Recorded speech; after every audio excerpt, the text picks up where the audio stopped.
Mom, please don't go. The words every police officer dreads hearing from their child. Voice for Valor presents an intimate conversation with author Lindsay Wade about balancing motherhood with investigating horrific crimes. Her book, In My DNA, takes us beyond the badge into the raw reality of cold case investigation. You build the hook in the book talking about you as a child and some of these similar things happening to you. Having a daughter of your own now, I would just be so continuously fearful at all times because you see all this darkness. How do you balance it? How do you look at your daughter and of course you love her and want her to be safe and successful, but at the same time you see all this darkness. How do you balance that out? It's hard.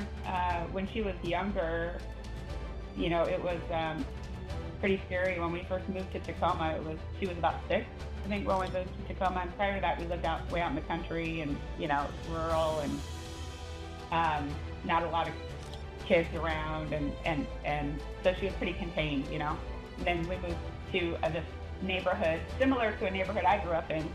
And there's kids everywhere, right? And they're like running up and down the streets and on their bikes and, going this way and that way. And I mean, it was like sensory overload for me when we first moved in, because I was like, no, I've got to have like line of sight, at all times. And, over time, that's let up some, but, she's only 14. So it has taken a lot for me to try to figure out how to balance not scaring the shit out of her, with keeping her safe and, teaching her about safety and that kind of thing. And she's a smart kid. So, we try to sort of, lessen the likelihood that, she might be vulnerable or, could be victimized. But, at the end of the day, you can't keep them under wraps, You can't keep them with you 24/7. So at some point you just have to trust in what you've instilled in them about safety and, being aware of your surroundings and, kind of the buddy system. Don't go places by yourself. And, but, now with the phones and the internet and chat rooms and TikTok and all the things, Roblox and, all the ways that these people can communicate with kids, it's pretty frightening. And so having those conversations with your kids and trying to stay up to date on what kind of apps they're using and how they're accessing information is like almost like a full-time job.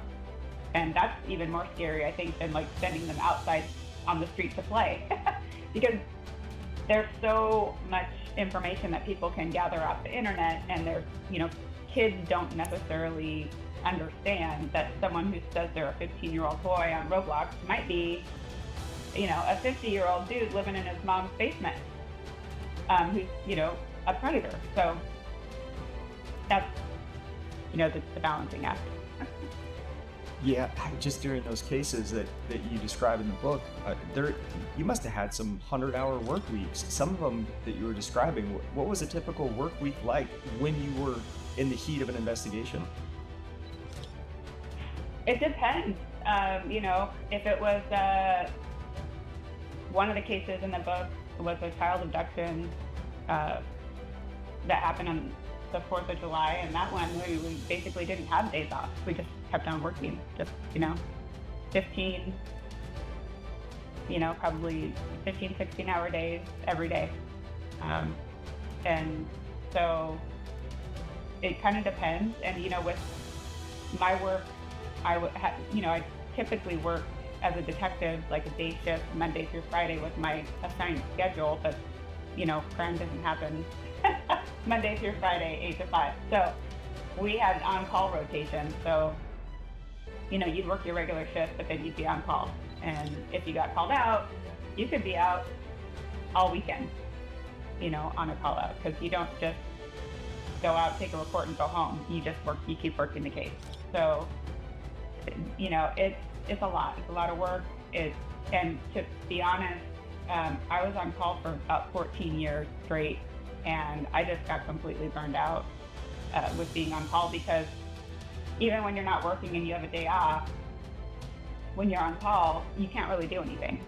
You know, you can't go too far away. You need to be able to respond within a reasonable amount of time. You need to have all your gear with you, you know, blah, blah, blah. So, you know, just, it really does, you know, take an impact, make an impact on your personal life. And when my daughter was younger,